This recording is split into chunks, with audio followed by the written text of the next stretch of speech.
¿Cómo están? Mi nombre es Arturo Ferrari. Bienvenidos a La Sentencia.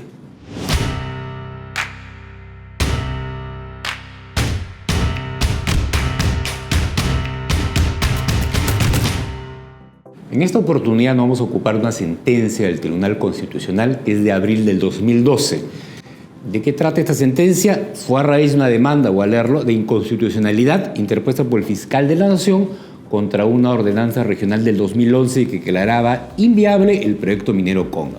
Para recordar, este es un proyecto minero en Minera Yanacocha que se desarrolla entre las provincias de Cajamarca y Celendín, oro y cobre, que tiene una inversión aproximada, según los diarios, más o menos de $5.000 millones, ¿no? Es un proyecto que hasta ahora va y viene, no se ha desarrollado, ha quedado en fase de exploración. En la sentencia, más que ocuparnos propiamente dicho del proyecto, vamos a ocuparnos a tratar dos principios que pueden aplicarse a otros casos, que es el principio de unidad y el principio de inversión deseada por la Constitución. Hoy nos acompaña Estefano Rodríguez Vegaso, que es miembro del área de litigios y controversias. ¿Qué tal, Estefano? ¿Qué tal, Arturo? Un gusto enorme. Nos vamos a ocupar primero del principio de unidad, porque acá el tribunal entra a una discusión entre cómo sustenta el gobierno regional, porque a él le corresponde dar permiso o no para desarrollar proyectos mineros, y el TC tiene su propia interpretación, ¿no? Claro. De quién debería ser en realidad, por lo menos para los grandes proyectos, ¿no? Claro, la Constitución prevé a nuestro país como una república unitaria. Nosotros no somos un Estado federado como Estados Unidos, por ejemplo, ¿no? Pero dentro de la unidad de nuestra república tenemos un principio de descentralización muy importante, ¿no?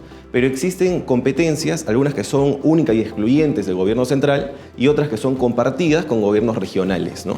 Y esto precisamente se discute mucho en la sentencia, porque la ordenanza que tú mencionas declara como intangible las cabeceras de Cuenca en Cajamarca y al mismo tiempo declara inviable un proyecto minero de tal envergadura, ¿no es También cierto? cuestiona los estudios de impacto ambiental, ¿no? Sí, que ya habían estado aprobados en el expediente técnico favorables para el proyecto minero, y precisamente eso es lo que dice el Tribunal Constitucional, ¿no? Dice, es la Autoridad Nacional del Agua la que tiene competencia, según la Ley de Recursos Hídricos, para declarar intangible una cabecera de cuenca, que básicamente es el espacio donde empiezan los ríos y los arroyos, ¿no es cierto? Esa es competencia de la Autoridad Nacional del Agua, y por otro lado, la Política Nacional de Minería, de gran minería, es una competencia exclusiva y excluyente del gobierno central.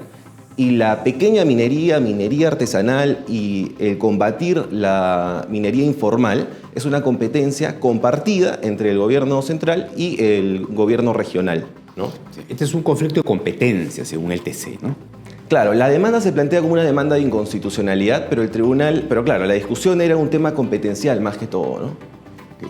Bueno, al final, en este punto, como bien dices tú, lo que considera el Tribunal Constitucional es que lo que le corresponde a los gobiernos regionales, basado además en precedentes, Sí. señala casos de gobiernos provinciales y otros gobiernos regionales que también quisieron hacer lo mismo, Sí. es que le correspondería a los gobiernos regionales lo que sería la pequeña minería y la minería artesanal. Sí. Los grandes proyectos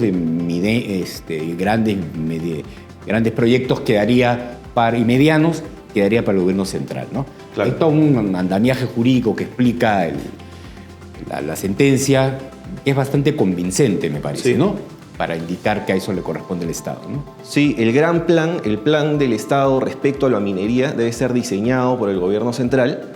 Y claro, en base a este gran programa, los gobiernos regionales van a tratar la pequeña minería y la minería artesanal. Ok. Trata otro de ser el principio de unidad, que ya nos hemos ocupado. Y hay otro principio que es el concepto de inversión privada deseada. Ahí me gustaría detenernos un poco más. ¿De qué trata exactamente? Porque hay toda una parte al final de la sentencia que desarrolla este principio. Este es un principio muy importante, especialmente para el concepto de economía social de mercado, y cierra muy bien el capítulo de Constitución Económica de nuestra Constitución, ¿no? Porque claro, nuestra Constitución prevé la libertad de empresa, de comercio, de industria, la libre competencia, el libre mercado.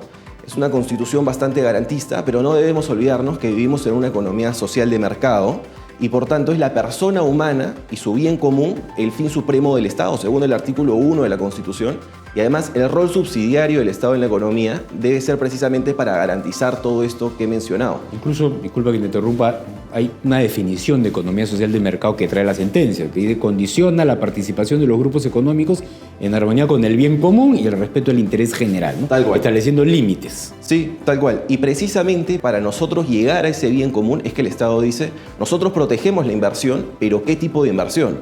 Desarrolla principalmente 4 conceptos claves, ¿no? Una empresa o la inversión privada deseada debe ser ambiental y socialmente responsable, ¿no? Debe poder prever conflictos y también poder prever posibles daños. Pero en caso se causen estos daños, vamos con el segundo principio importante. Ante daños, estos deben ser reparados totalmente por la empresa. Y la empresa, tercer punto, debe ser copartícipe en la riqueza, a través de los impuestos, a través del canon en casos mineros, por ejemplo. Y por último... Y además eso del, sí. del canon, lo que señala la sentencia me parece es que o sea, digamos, la riqueza que produce el proyecto no se queda únicamente en la zona, digamos, en el municipio o en el gobierno regional, sino que se distribuye entre una serie de actores, ¿no? Sí. Incluso hasta las unidades estatales que son de la región les toca una parte del canon, ¿no? Para investigación, etcétera. Sí, nuestra Constitución prevé que el subsuelo es propiedad del Estado. El subsuelo y los recursos del Estado son propiedad estatal y, por tanto, claro, como compartimos la riqueza, naturalmente las empresas privadas tienen fines de lucro, pero además la riqueza debe ser compartida con el Estado para garantizar precisamente el bien común, que es básico en una economía social de mercado, ¿no? ¿Qué más podemos indicar de esta Constitución? Por ¿Cuál es la un- importancia? Por último, el último principio al que hace referencia es que, claro, sin perjuicio del autogobierno de estas empresas, es importante que el Estado también realice cierta fiscalización estatal, pero claro, siempre y cuando sea proporcional y razonable, ¿no? Entonces, esta sentencia, como digo, es muy importante porque cierra el capítulo económico de la Constitución y si es que una empresa cumple con todo este concepto de inversión deseada, va a ser o debe ser protegida y garantizada por todas las garantías constitucionales propias de nuestra Constitución económica, ¿no? Libre competencia, libertad de empresa, etcétera, ¿no? Entonces, esa es la importancia de esta sentencia, porque claro, más allá de la discusión que El como proyecto dices, propiamente dicho que más allá de no todo sé si ello- me dará la vida para verlo desarrollar. O sea. sí, claro, se está discutiendo en instancias internacionales, es un gran conflicto, pero más allá de eso, esta sentencia es muy importante porque introduce este concepto, el concepto de inversión deseada, según nuestra Constitución y en base a la economía social de mercado, ¿no? De acuerdo a ciertos parámetros. De acuerdo a los parámetros que hemos ido estableciendo, estos 4 principalmente, ¿no? Ok, perfecto. Muchas gracias, Estefan. Gracias a ti, un gusto.